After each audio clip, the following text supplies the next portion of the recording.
উনি কি বললেন সেটা নিয়ে তো উত্তর দেওয়ার প্রয়োজন বোধ করি না। একসময় তো উনিও বলতেন যে যদি সারদার সবচেয়ে বড় বেনিফিশিয়ারির নাম হচ্ছে মমতা বন্দ্যোপাধ্যায়। মমতা বন্দ্যোপাধ্যায় বদলে যাবেন তো ছাব্বিশে আমরা যখন আসবো আমরা নিশ্চয়ই দেব, কিন্তু তার আগে কি উনি ধরে নিয়েছেন যে উনি দেবেন না? এই শপথ নিয়েছেন, ওনাকে দিতে হবে। এমন এক স্বৈরাচারী সরকার বর্তমান এই রাজ্যে চলছে, যারা তাদের বিরোধিতা নিতে পারে না, তাদের সমালোচনা নিতে পারে না। একটা হিটলারি শাসন চলছে এখানে।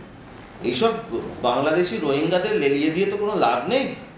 এই তৃণমূলী কালচারটা যেটা বাংলাদেশি রোহিঙ্গাদের লেলিয়ে দেবেন, আর পেছন থেকে ওই উদয়ন গুহদের মতো লোকেরা বসে বসে সেটাকে বলবে যে কিভাবে শুভেন্দু অধিকারী হত্যার চক্রান্ত করা হচ্ছে।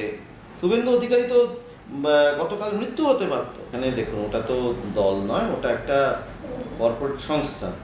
তো সেখানে তো শুধু আমাদের কথা কেন, ওখানে সকলেই একই কথা বলে যে ওখানে বাদবাকি সব হচ্ছে ল্যাম্পপোস্ট, একটাই পোস্ট।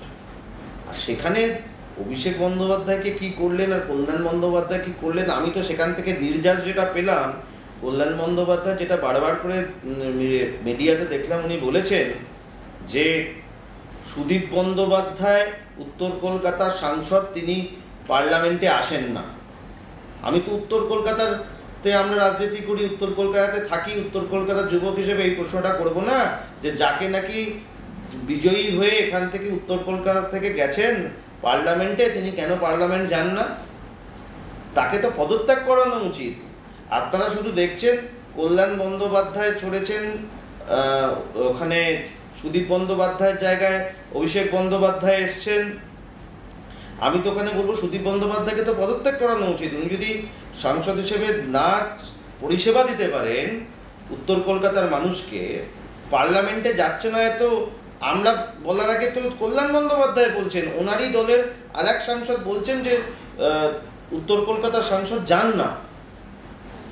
আমি বলবো উনি যদি অসুস্থ থাকেন, ওনার সুস্থতা কামনা করি, কিন্তু রাজনৈতিকভাবে একটাই কথা বলি যে উনি সাংসদ হিসেবে পদত্যাগ করুন। বিজেপি প্রাক্তন মুখপাত্র আরতি অরুণ সাথে নাকি বোম্বে হাইকোর্টের বিচারপতির আসনে বসবেন, এটা তো বিচারপতি বিভাগের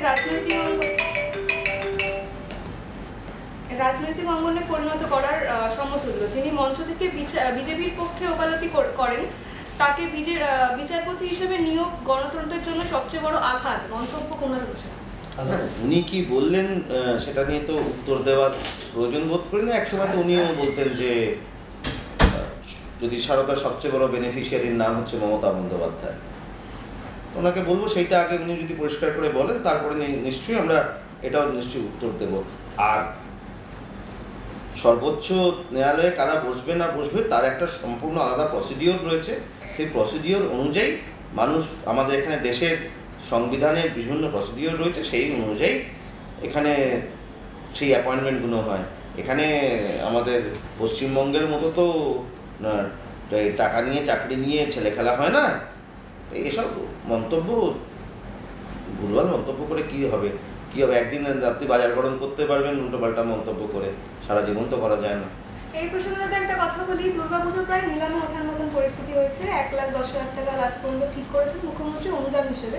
তো যে রাজ্যে ডিএ পাওয়া যাচ্ছে না, সে রাজ্যে এত অনুদান আসছে কোথা থেকে ক্লাবের জন্য? না, আমি তো বলবো যে দুর্গাপুজো সব জায়গায় হওয়া উচিত, ভালো করে হওয়া উচিত। এবং যদি আমাদের এখানে পশ্চিমবঙ্গতে খুব ভালো শিল্প আসতো, আজকে যদি আমাদের এখানে অনেক শিল্পর মেজর ফ্যাক্টরি বলুন, মেজর যদি কোম্পানিজগুলো বলুন, আমার মনে হয় যে দুর্গা পুজোগুলোর অ্যাডভার্টাইজমেন্ট পেতে অসুবিধে হতো না। আমাদের বুঝতে হবে যে এগুলো স্বাভাবিক অর্থে, যে কোনো আপনি বিভিন্ন স্পোর্টসের টুর্নামেন্ট বলুন, যে কোনো বড়ো বড়ো হয়, আপনি আই লিগ বলুন, আইপিএল বলুন, আইএসএল বলুন, এগুলো সব বিভিন্ন স্পন্সরশিপ দিয়েই হয়। তো স্পন্সরশিপ দিয়েই কিন্তু এটা হতে পারে।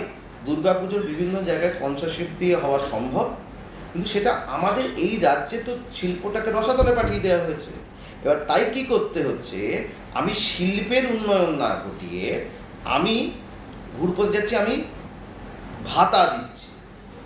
আমি সবেতে বলছি যে আমি তোমাদের কিছু করে দিচ্ছি, এইটা যদি না করে আপনি যেটা বললেন নিজে বকেয়া দিয়ে, আমরা বলছি না, আপনি বলছেন না, যারা সরকারি চাকরি করছেন তাদের তো গলা দিয়ে রক্ত উঠে গেছে বলতে বলতে রাজ্য সরকারকে যে দিয়ে দিন আমাদের। সুপ্রিম কোর্টের জাজ বলছেন যে এরা তো আপনাদেরই কর্মচারী, এদেরকে দিন। সেখানে উল্টে দেখছি ওনার যিনি রাজ্য সরকারের হয়ে মুখ্যমন্ত্রীর হয়ে যিনি দাঁড়িয়েছেন কপিল সিব্বল, তিনি বলছেন রাজ্য সরকারও তো পালিয়ে যাচ্ছে না, তাহলে এই মুহূর্তে দেওয়ার কি দরকার? আরে যেটা তাদের নেসেসিটি, যেটা তার পাওনা, সেটা তুমি দেবে না? এটা হয় নাকি? আর একটা কপিল সিব্বলজির জন্য একটা কথা বলে রাখি, হ্যাঁ রাজ্য সরকার থেকে যাবে, কিন্তু রাজ্য সরকারে যিনি দায়িত্বে রয়েছেন সে মমতা বন্দ্যোপাধ্যায় বদলে যাবেন তো 26-এ আমরা যখন আসবো আমরা নিশ্চয়ই দেব, কিন্তু তার আগে কি উনি ধরে নিয়েছেন যে উনি দেবেন না? এই শপথ নিয়েছেন, ওনাকে দিতে হবে। সুপ্রিম কোর্ট অর্ডার দিচ্ছেন, উনি মানছেন না, আগামী দিনে কন্টেম্প্ট অফ কোর্ট হবে। কুণাল ঘোষ এই অনুদান ফেরত নিয়ে একটি টুইটার পোস্ট করেছেন, যেখানে লিখেছেন যারা আগে টাকা নিয়েছে এইবার অনুদান ফেরত দিচ্ছে তাদেরকে টাকা ফেরত দিতে হবে। উনি ঠিক করে দেবেন কে কি করবেন?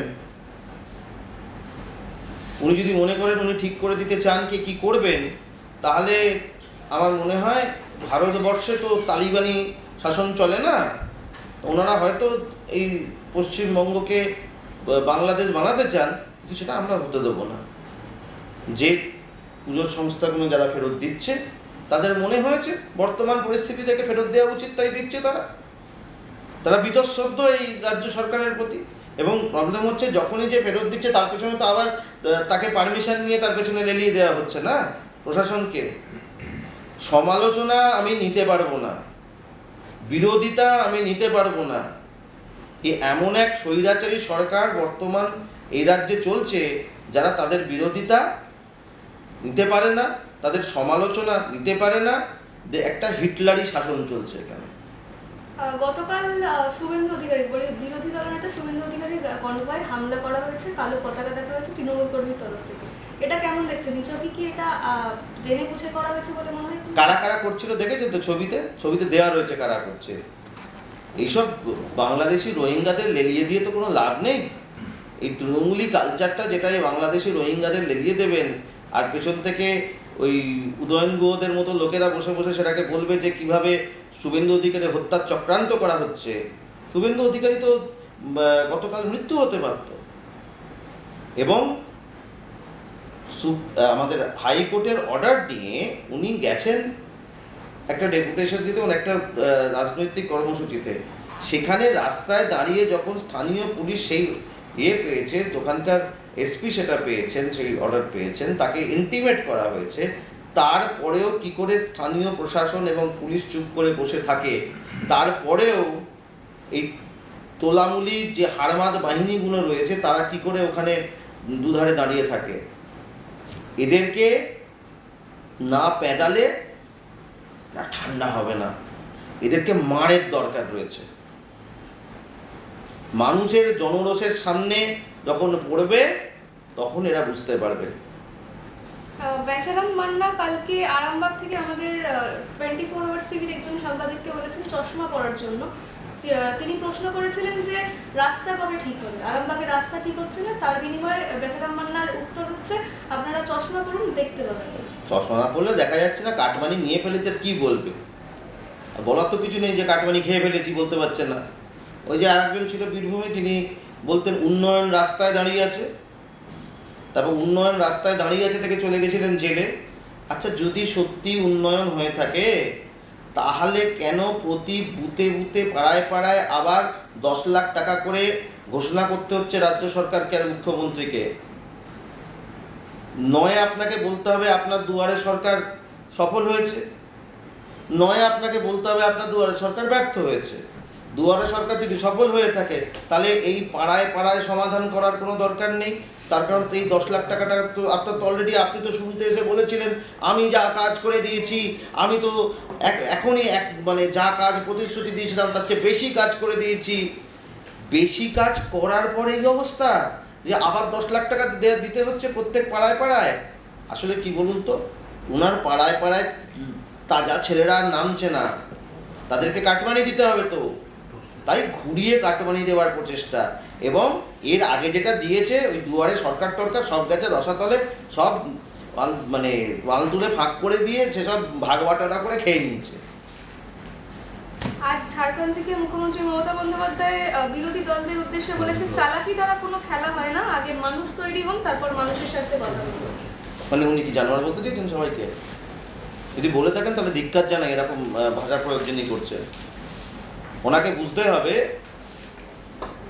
ভারতীয় জনতা পার্টি যেমন এখানে পশ্চিমবঙ্গে বিরোধী, ওনারাও কিন্তু সর্বভারতীয় ক্ষেত্রে বিরোধী।